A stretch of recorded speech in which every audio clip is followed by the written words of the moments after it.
As we prepare to say goodbye for the final time, after 18 years of sitting here on this show, first on ESPN Radio, which was where we were to be found for the first 4 years of our existence, and then they put us on ESPN News, and they moved us to ESPN2, and a lot of things have happened since then.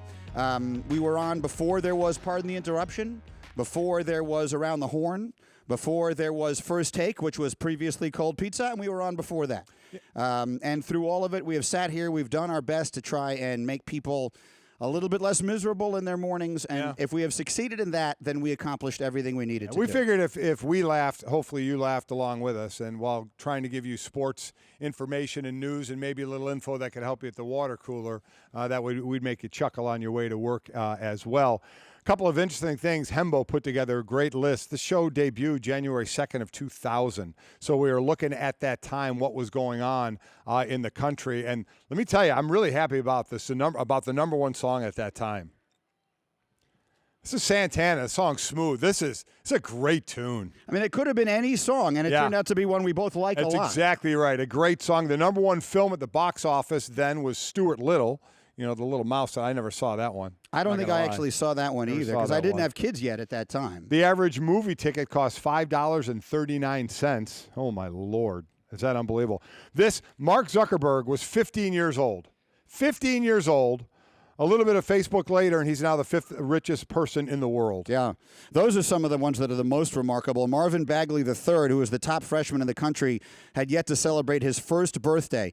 Carlos Beltran was the reigning Rookie of the Year. He just retired. Urban Meyer was the wide receivers coach at Notre Dame. Wide receivers coach at Notre Dame. He had yet to become a head coach. You look at some of the great athletes, the great players over the time that we've been on the air and what they've accomplished in our time, and maybe no one more so, no group more so than Roger Federer and the Williams sisters.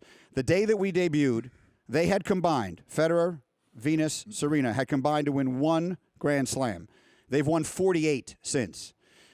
Tiger Woods had won 2 majors at that time, and Phil Mickelson had yet to win any. They've combined for 17 since. We've had the chance to chronicle the entire career of Tom Brady, who I believe will retire as the greatest quarterback of all time. The entire career of LeBron James, who will retire as one of the greatest basketball players of all time. I think that's one of the things that we were fortunate in this show. Listen, for anything to last just about 18 years, my wife and I were trying to think other things in the entertainment world that have duos, at least, that have lasted for 18 years, and I think it's a pretty short list, but how fortunate we were to have things to talk about because of the athletes that you've mentioned. I mean, the careers we got to cover. I mean, they fortunately for us made it a lot easier to talk about their greatness because it wasn't just the greatness in the era they were in, but they let us help us talk about lists of all-time lists, you know, when they were done playing. So we were very fortunate to be in this 18-year window of the type of athlete that was playing at this time. And we had the support of an incredible group of colleagues here at ESPN. Yeah. I mean, the very best in the entire industry, starting with those that you all would recognize, the names and the faces that you've seen. Everybody comes on our show, and I'm not going to list any names here because I would leave out far too many people. But the help that we got from people who would come on with us and do segments and do spots and do jokes and go along with some of our silliness was great. And then all the people who worked behind the scenes with us. And I'm also not going to start naming names because we will leave too many people out. But we got all the credit. Mike and Mike was always about Greeny and Golic, but it really was a team effort that was pulled off by a huge, hardworking, extremely talented group of people to whom we will be forever grateful. Yeah, and it changed over time. That was the interesting thing. There have been some constants throughout, but it changed over time, and anybody who became part of our show became part of our family. You know, we just welcomed them in and made them understood right away. You do something stupid, it's going to be on air. Right. You're going to be on air, so you better be ready. Everything was ammunition for us to use on air, and we did, and everybody worked very hard on the show. And you're right. It's always the behind-the-scenes people that don't get enough thanks, and that's why we would like to thank them because they certainly make me sound a hell of a lot smarter than I really am, no doubt about it. But just when you walk in, the amount of support that you get here to help put on the show is second to none. And then, of course, most importantly, and the hashtag MMSayThanks has been the number one trending topic in the U.S. all morning long, that hashtag is meant to be a message from us to you.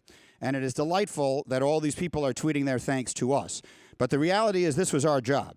you made the choice to spend these mornings with us. You made the choice starting in our earliest days. And as I said earlier today, when we started, there wasn't a smaller gig in the business. I mean, in almost any business. And it was through word of mouth. It was the ultimate grassroots effort that people started waking up and listening to us and said, hey, these two guys on the radio, they're not bad.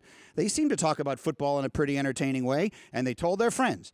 And they told two friends, and they told two friends, and so on and so on. And that genuinely is how this turned from whatever it was into whatever it is now. And all the visits to the White House and all the Letterman appearances and all that kind of stuff doesn't happen without all of you who are with us from the beginning and those of you who have made the choice to start your mornings with us all these years. Yeah, again, there's no 18 years without that. That's how this business works.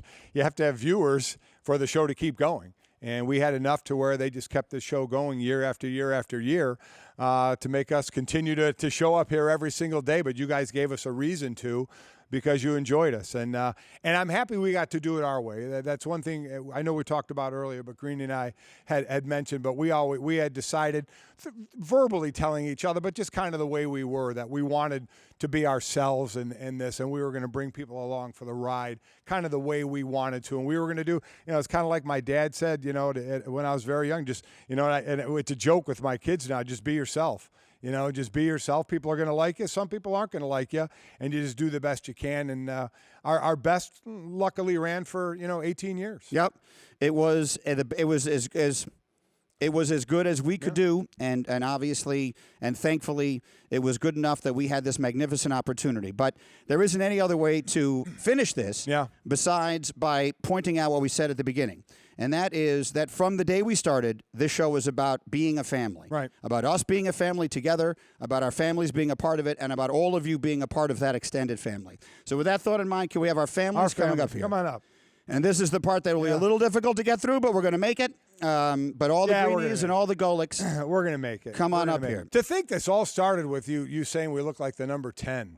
That was the first words I ever spoke to you on the air. Basically, the first words you ever uttered out of your mouth, saying that we were basically looked like the number 10 together, to where when we started this show, your wife is obviously standing by you, but then your kids as well, of which you had none when the show started. And now there were 3, obviously, and a friend as well, but 3 kids, and mine who were little kids and grown up now to be beautiful young adults, and a great addition in Jenny to our family as well, Jake's wife. So it's been a heck of a ride. It has. It's been remarkable. It doesn't end for either of us. No.